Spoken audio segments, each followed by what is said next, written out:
Ladies and gentlemen, this is Wally Butterworth.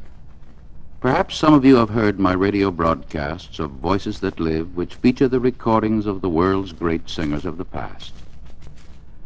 When Caruso was asked what should be done with the master record of the Vecchia Zimarra, he laughed and said with a sly wink, "I think we'd better break him up. I don't want to spoil the bass business." And that is why this record has been lost from the RCA Victor record vaults for 33 years. My 2-year search for the famous coat song led up many a blind alley to disappointment, through England, Canada, and the entire United States, with final success coming in California.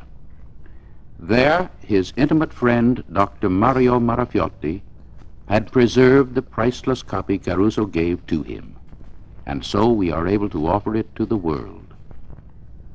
I am proud to introduce on this record the celebrated singer who shared honors across the footlights with Caruso for many years, Madame Frances Alda.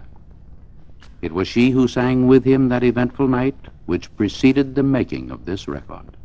Madame Alda. Of course, I am simply delighted to tell the story which brought about the making of this fantastic record by the immortal Caruso. We, Caruso, Scotti, Segorola, and myself, went to Philadelphia to sing a performance of La Boheme. In those days, you know, the Metropolitan Opera Company went in a special train every Tuesday to Philadelphia, which we all looked forward to with great delight and glee, because, going over, we laughed and joked and had a great deal of fun.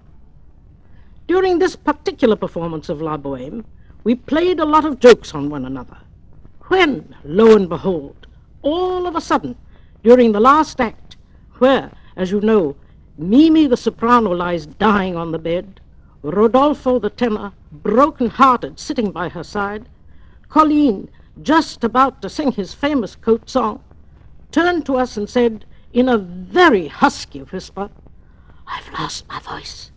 I can't sing." "Non fa niente," replied Caruso.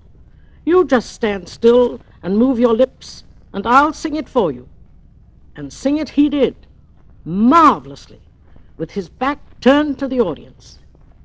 I felt like sitting up in my bed and joining in the applause, which Segorola quite seriously was acknowledging with deep, profound bows, the audience not realizing that it was Caruso who had sung. When the final curtain fell, we all begged him to make a record of it, and so here it is, the greatest tenor of them all, singing the bass aria from Puccini's La Boheme.